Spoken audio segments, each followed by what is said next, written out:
उत्तर महाराष्ट्रातील कानाकोपऱ्यातील राजकीय, सांस्कृतिक, क्रीडा, शैक्षणिक, आर्थिक, आध्यात्मिक, सामाजिक व गुन्हेगारी वृत्तांचा आढावा देणारं न्यूज चॅनल म्हणजेच ब्रेकिंग न्यूज लाईव्ह नाशिक। आम्ही दाखवतो देशाची सत्य परिस्थिती। शरद बेंडकुळे यांची भाजपा सातपूर मंडल अनुसूचित जमाती मोर्चा अध्यक्षपदी निवड। भारतीय जनता पार्टी सातपूर मंडल मोर्चाच्या सन्माननीय पदाधिकाऱ्यांची नुकतीच कार्यकारिणी नियुक्ती करण्यात आली आहे। यामध्ये शरद बेंडकुळे यांची सातपूर मंडल अनुसूचित जमाती मोर्चा अध्यक्षपदी निवड करण्यात आली आहे।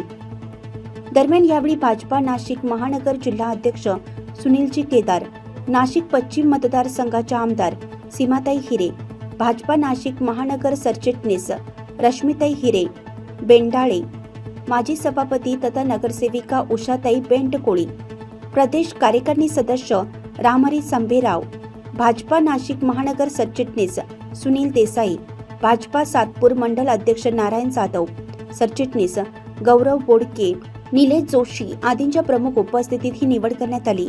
तसेच यावेळी मीनाताई गायकर यांची सरचिटणीसपदी निवड, रुपाली प्रवीण आहिरे यांची सदस्य कार्यकारिणीपदी निवड, सुरेखा शरद बेंडकुळे यांची सातपूर कार्यकारिणी सदस्यपदी निवड, नंदू देवराम शेवरे सरचिटणीसपदी निवड, संकेत हिरामण बेंडकुळे उपाध्यक्षपदी निवड, धनंजय जगन लहांगे यांची उपाध्यक्षपदी निवड, रोशन गुलाब कोकाटे यांची कोषाध्यक्षपदी निवड, आदित्य सुभाष गुबाडे यांची उपाध्यक्षपदी निवड, सचिन पुराणिक यांची सातपूर कार्यकारिणी सदस्य, आकाश विश्वनाथ झुरडे यांची कार्यकारिणी सदस्यपदी, दीपक शेवरे, सोनू झुरडे, संतोष गांगुर्डे, राहुल महाले, पोपट म्हाडे, कविता लोखंडे यांची कार्यकारिणी सदस्य, प्रमिला जाधव यांची सदस्यपदी, वर्षा जाधव यांची कार्यकारिणी सदस्यपदी निवड करण्यात आली आहे।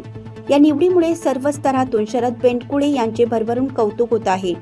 या प्रसंगी दीपक शेवरे, संतोष खेताडे, चेतन बेझेकर, ओमकार शांताराम बेंडकुळे, सुरेंद्र सिंग राजपूत आदी जण तसेच भाजपा पदाधिकारी व कार्यकर्ते मोठ्या संख्येने उपस्थित होते।